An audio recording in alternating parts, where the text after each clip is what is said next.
Good evening. Welcome, everyone.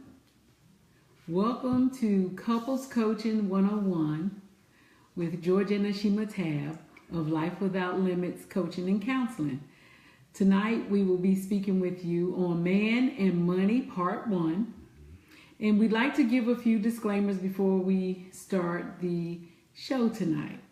So first off, this is a public forum. Anything that you say will be public information if you post in the comment section. So anything that you post or make in the comments will be public information that all can see. If you have a private matter, please send an email to lifewithoutlimitscc@gmail.com. That's lifewithoutminutescc@gmail.com. So we like to give that disclaimer that this is coaching and not counseling.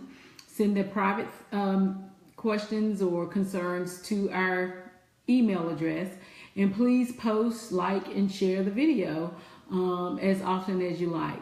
We're going to get started now with the topic. Please be sure to tune in at the end when we give the tablet for next week. But before we get into the topic for tonight, last week we talked about creating a winning marriage, and we gave a really simple tablet of just having a date night. So we would love to hear your comments or send us some notifications as to if you did that, how did it go, and what did you do to enjoy yourself. So hopefully it all went well and you were able to spend some quality time with your spouse and your partners, and that you had a great time. I know we went to the comedy show. That was really fun. So anyway, we'll get started again with tonight's topic is Man and Money Part 1, and I'm going to turn it over to you, honey, George. Okay. You want to say hello this evening? Thank you. Well, I am excited tonight because this is something that's man and money. It's something that's dear to me, and it's something that obviously, being a man, you're constantly kind of working on, improving on, evaluating. How can I get better? What do I need to improve on? How do I grow? And so tonight, and I'd like to start out with giving a little backdrop. One of the things that's interesting, as you can see, Nashima is a go-getter, and she's always been someone that's ambitious and always seemed to know what she wants and just land in great situations. And starting out for our first few years of marriage, I think you made more money than I did. And so she don't remember, but and I got to tell you, if you're a guy and your girl makes more money than you, the way I looked at that is I really looked at that as a challenge. And it wasn't a competition thing because all the money came into the house. Okay. So it wasn't like it was competition. However, it was inspiring because it made me want to do better. It was inspiring. And one of the reasons I married Nashima is because she inspires me. She knows how to motivate me. And sometimes the best way to motivate is to lead by example. And you've always done a great job with that. And so I guess the first thing is kind of a rhetorical question. This is I'm talking to the men tonight. Okay, this is for the men. All right, it's for everybody, but it's specifically because I'm sharing some things that I've gone through that I had to grow from and that I had to learn. And so, if your wife or significant other was to give you a grade on your ability to financially take care of your family, what grade would they give you? One of the things that I really depend on is my wife's honest feedback, because it's not that I can't trust other people, but I know she knows me inside and out because she sees me in my ups and my downs. She sees me when I'm wearing out the sofa with the remote, okay? And so she sees all that. And so if I had to be judged on what type of grade would she give me? So I want to go into now, and that's just more of a retort. It's just something to think about, and it's something to grow from. If you want to grow, ask yourself a question. Questions make you grow because you seek answers. So the first thing is that I had to learn, and one of the things, and I got to tell you, one of the things that really helped me was having a mentor. And I believe you can. I think I heard a pastor say this out of Greensboro, Pastor Knox, and he said either you can make mistakes or you can grow from a mentor. And so obviously we're going to make mistakes, but I also choose to incorporate mentorship in my life because I understand the value of it, and I know I can't do it by myself. And it's tough to go somewhere that I've never been if I don't have a roadmap, and a mentor will give you a roadmap. Okay? Mm-hmm. So point number one is work harder on yourself than you do on what you do. I'm a strong believer in that. I'm a strong believer. It's not what you're getting, but what you're becoming. And so, one of my mentors used to say, George, you should set a goal to achieve something high, achieve something great, what you would consider to be great. And I always thought that, well, you didn't really have to convince me of that. And he would say, not for what you would get, but what you would have to become to achieve that. So it's not about, and some guys say, well, I don't want much. Well, if you don't want much, then you don't have to become much. Okay? And so this video is probably not for you. Okay? Because this was really, I've never been a person that wanted to settle. And I've always been the kind of person to ask why. Why is it that way? Okay? And so number one, so point number one is work hard on yourself than you do on what you do. And then under point number one is it's not what you're getting, but what you're becoming. Something else that my mentor used to say, he used to say, don't wish things were easier, wish you were better. Because I used to go, man, I sure wish it was easier. Man, if they would just lower the bar a little bit and then I could be more successful. And he would say, no, don't wish things were easier, George. He said, wish you were better. He used to say, don't wish for less problems. Wish for more skills. If you look at it, most of the time when we've gotten a promotion, it's usually during difficult times. And it's for the work that we've done during difficult times. It's the skills, it's the trainings that we've gone to during difficult times. Because sometimes difficult times are the times that make us ask the questions about, well, what do I need to change? What do I need to do different? Okay? So point number 3, what books have you read on self-improvement?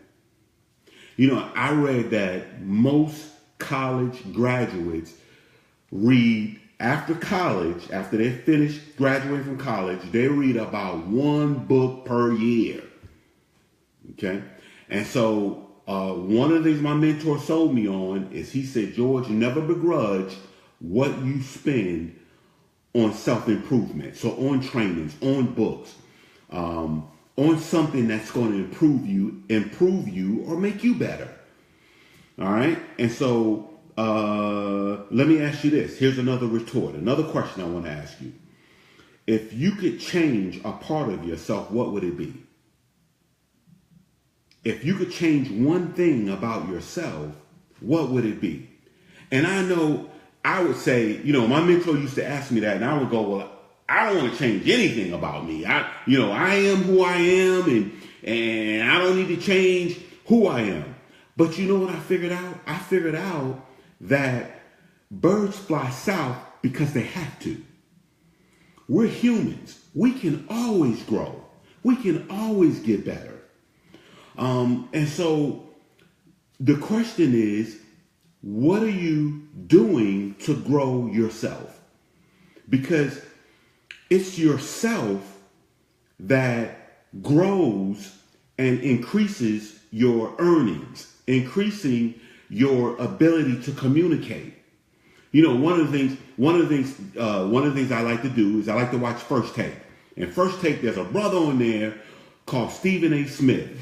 And he has a vocabulary that's out of this world. And a lot of times I'll be listening to him and I'll look that word up. Right? Because I want to learn to say it better. I want to learn to be a better communicator. I can always grow in the area of communication. Okay? Ask people, here's point number 6. Point number 6 is ask people close to you, how can you improve? What do you need to improve in? You know, and I guess for me, I am so blessed because, you know, I've got Nashima. And I can ask her a lot of things, and I can always count on her, giving me honest feedback. And so have somebody, hopefully you've got someone in your corner that you can ask. Maybe it's not your girlfriend. Hopefully it's your wife. It may be your mom. It may be a cousin. Hopefully it's someone that you can. Napoleon Hill. Go ahead. Jump in on that? Okay, because I did mark that, because one of the things that is important when you ask, just like if you were to go back and to ask your wife or your significant other, what grade would they give you? That same question, as well as what you can improve in. When you go to ask that question, prepare yourself. If you're asking that question, really be open. Well, because they're going to drop the hammer on them. They may. If you're asking for honest feedback is not always easy to give. That's either. True. I mean, even if it's not said in the right way, it's not easy to give honest feedback.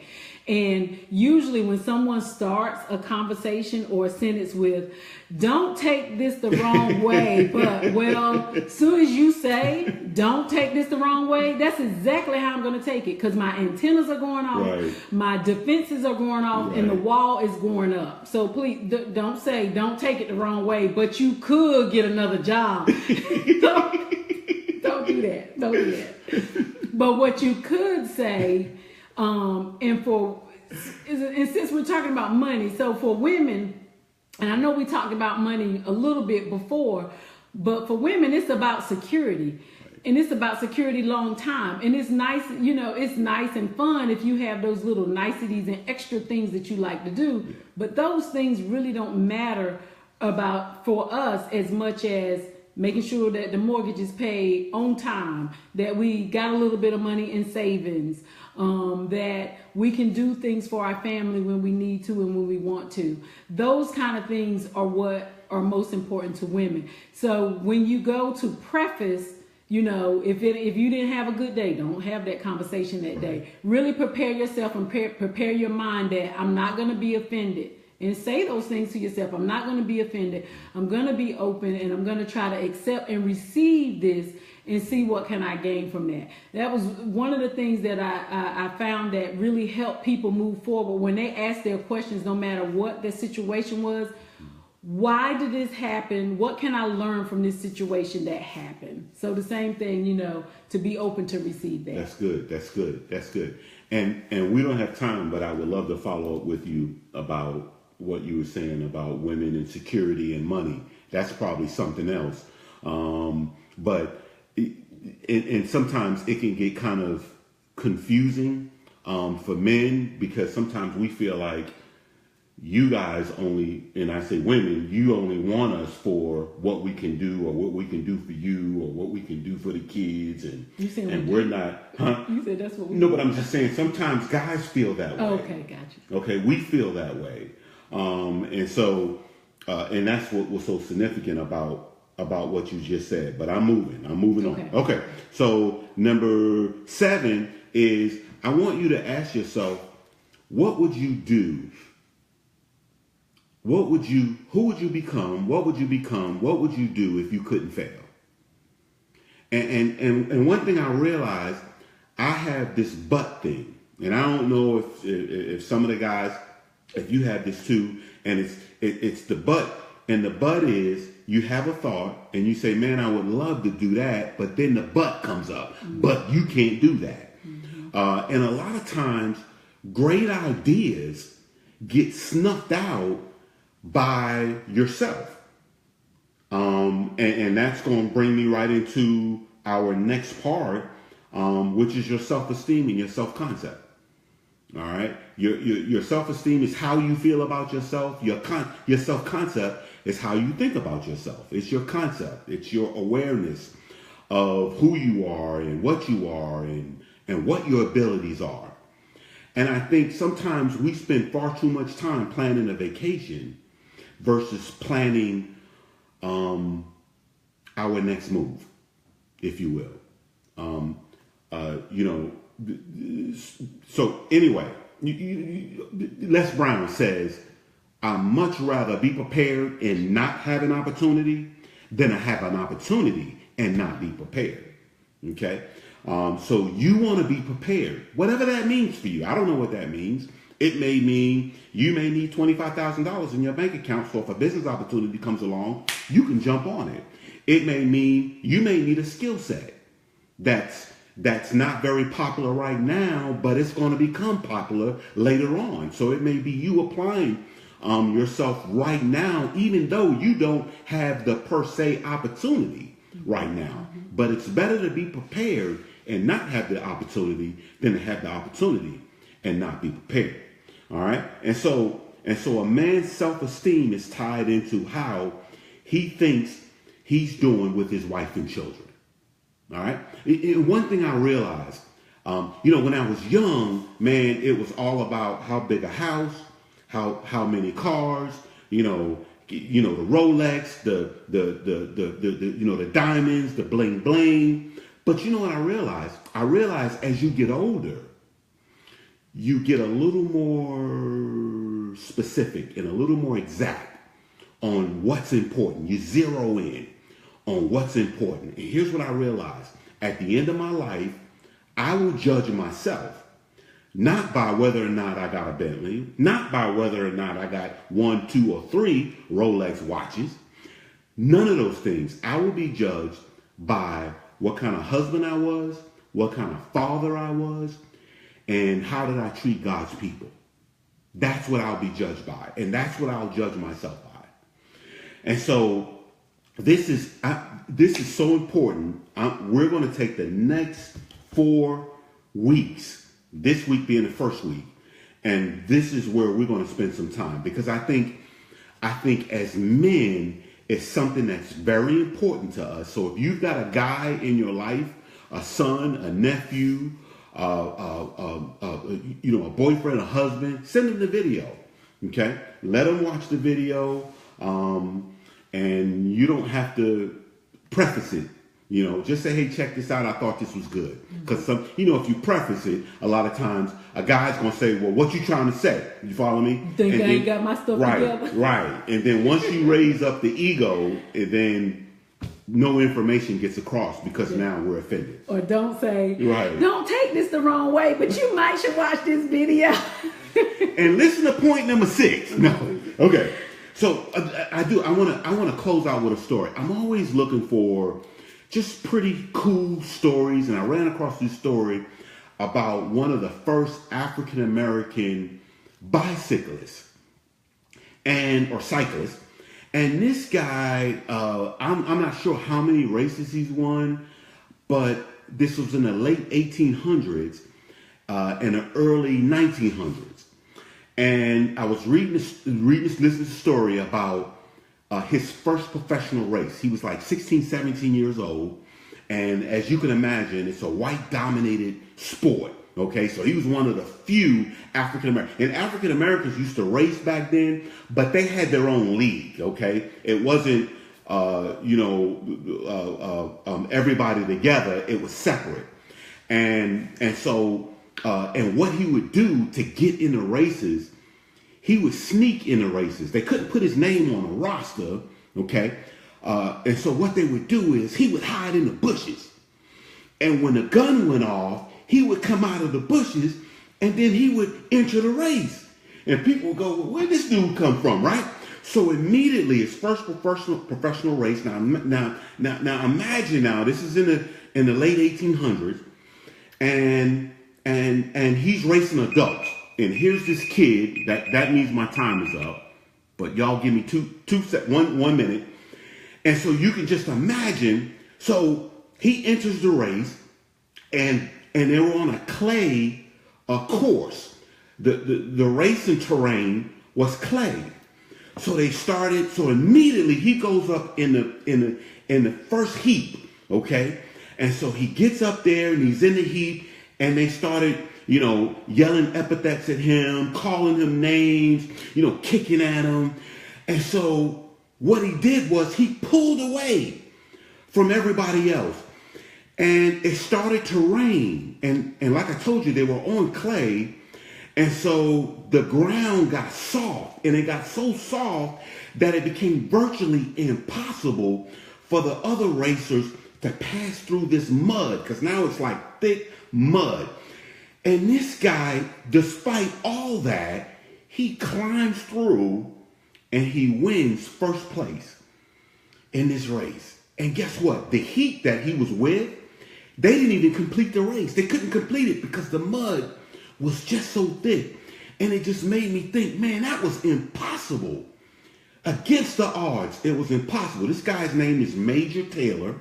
He's never a major, but I forget his first name, but he's Major Taylor. And here's what I learned from the story. Keep pedaling, keep churning, and pedal hard, fast, and often. Do you want to close this out? Awesome story. Thank you, baby. Awesome story. So pedal hard, fast, and often. Keep churning. Keep churning. So we have a tablet of the week, and I want to give the tablet of the week. And so the tablet for this week is to make a list of things that you're good at. Okay, so we're building, this was week 1, so we're building on this subject. Make a list of things that you're good at, and then identify the ones that could potentially turn into an income stream for you. Potentially something that maybe you can make some additional income in, or side money, or she money, he money, pocket money, whatever you want to call it. So make a list of things that you're good at, and then kind of maybe put a star beside, or make some notes or something beside some of those things that has some potential to earn some income. So I want to thank you all for watching and tuning in with us this week. I did see the hellos from the folks. I want to give some shout outs to y'all. I got Shay, Angela, Twinkle, Jess, Kia. Thank y'all. I love Stephen A. Smith too. I couldn't help but start smiling when George started talking about Stephen A. Smith. Mr. Shanks, Mr. Richardson, Rachel, Myron. I know I missed a couple people. Michelle and Lori, thank y'all for tuning in so much. I'd like to give the disclaimer again that this is a public forum. Anything you post, it is a public forum, and it is public information, and it all is seen by whoever sees these videos. Please share these videos with other people. Watch it later, rewatch it, share it with other people, post it, repost it, and please know if you have a private matter to send it to us in email to lifewithoutlimitscc@gmail.com. Thank y'all so much for tuning in, and we'll see you next week when we have Man and Money Part 2 with Life Without Limits Coaching and Counseling. And remember, we empower the people that build the relationships. Have a great rest of your week.